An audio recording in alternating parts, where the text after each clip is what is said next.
थाने सरकार न्यूज में आप सभी दोस्तों का स्वागत है।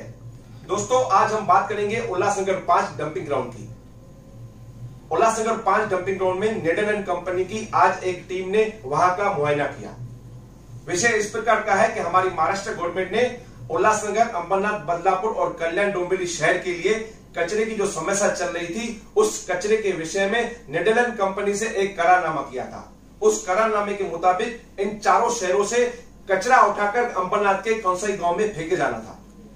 उस विषय में हमारी नेदरलैंड कंपनी की एक टीम आज उल्लासनगर 5 डंपिंग ग्राउंड पर मुआयना करने पहुंची थी। वहां पर हमारे शहर की महापौर पंचम कालानी, उप महापौर जीवन इतनानी, हमारे सभागढ़ नेता जमुनादास कुशवानी, नगर सेवक किशोर होनवाड़ी, नगर सेवक राजेश बद्रिया, तमाम नगर सेवक सामान्य लोग उन नेदरलैंड कंपनी से आए हुए लोगों का वहां पर उन्होंने सम्मान किया। सम्मान करने के बाद वहां की टीम ने हमें यह बताया कि जब तक आप उल्लासनगर के लोग गीला कचरा और सूखा कचरा अलग नहीं फेंकेंगे, तब तक वहां का सेग्रीगेशन नहीं किया जा सकता। उन्होंने बताया कि अगर गीला कचरा और सूखा कचरा अलग किया जाता है तो इस कचरे का सेग्रीगेशन किया जा सकता है और सेग्रीगेशन करने के बाद इस कचरे से हमारे को बिजली प्राप्त होगी। वो बिजली जो शहर के लिए काम आ सकती है। अगर इस विषय पर अगर हमने ध्यान नहीं दिया तो हमारे शहर में गीला कचरा, सूखा कचरा साथ होने की वजह से शहर में कई बीमारियां और काफी सारे प्रॉब्लम क्रिएट हो सकते हैं। इसलिए उस कंपनी ने कहा कि इस कंपनी के ओर से जो जल्द से जल्द ये काम प्रोसेस में लाने के लिए कम से कम 2 से 3 साल का वक्त लग सकता है।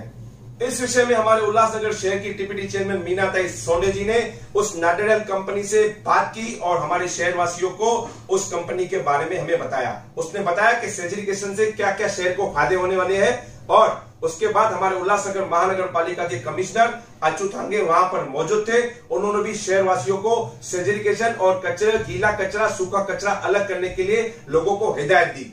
थाने सरकार न्यूज, महेश मूलचंदानी, उल्लासनगर।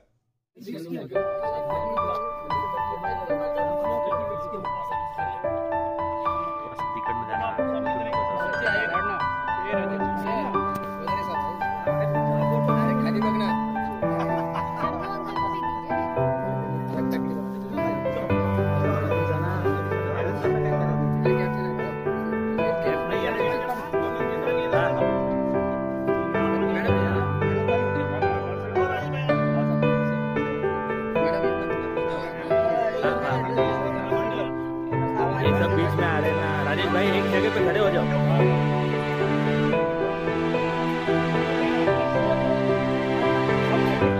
बिना मैडम इकडे बघा।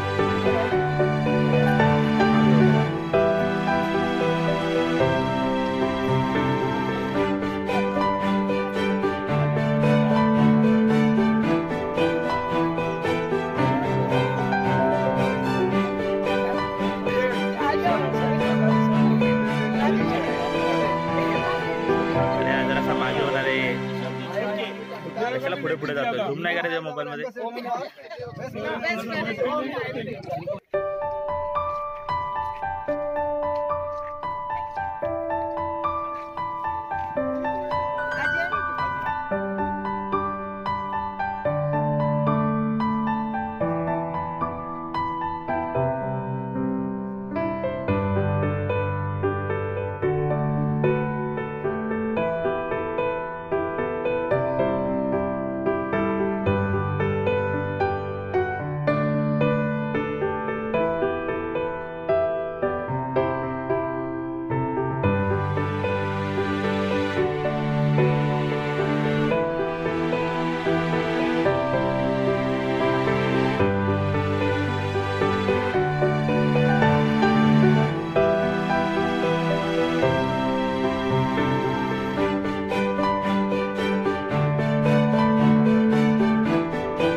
महाराष्ट्र शासनाने म्हणजे 2 क्लस्टर केलेले आहेत। त्याच्यामध्ये उल्हासनगर महानगरपालिका, कल्याण डोंबिवली महानगरपालिका, कुळगाव, बदलापूर आणि अंबरनाथ ह्या 2 नगरपालिका आणि 2 महापालिकेचा मिळून एक क्लस्टर केलेला आहे। आणि दुसरा क्लस्टर आहे वसई विरार आणि मीरा भाईंदर महापालिका। पण पहिल्या क्लस्टरमध्ये उल्हासनगर महापालिकेचा समावेश आहे। महाराष्ट्र शासनाने आमस्टरडॅम, नेदरलँड या बरोबर ती अग्रीमेंट केलेला आहे, MOU केलेला आहे की वेस्ट टू एनर्जी हा प्रोजेक्ट उभा करण्याबद्दल. तर आम्स्टरडॅमवरतून त्यांची टीम आज या ठिकाणचं वेस्ट कसं आहे हे बघण्यासाठी आली होती. त्या निमित्तानं या ठिकाणी महापौर, उपमहापौर आणि सर्व पदाधिकारी, आमचे अधिकारी सर्व उपस्थित होते आणि त्या टीमने आज या ठिकाणच्या कचऱ्याची काय परिस्थिती आहे ती बघितलेली आहे. म्हणजे कशा टाईपचा कचरा आहे, की त्याच्यामध्ये ड्राय वेस्ट किती आहे आणि तुमचं वेट वेस्ट किती आहे आणि असं बायफर्गेशन करून त्याची कॅलरिफिक व्हॅल्यू किती आहे हे अगोदर ते टेस्ट करतील, त्याची केमिकल टेस्ट.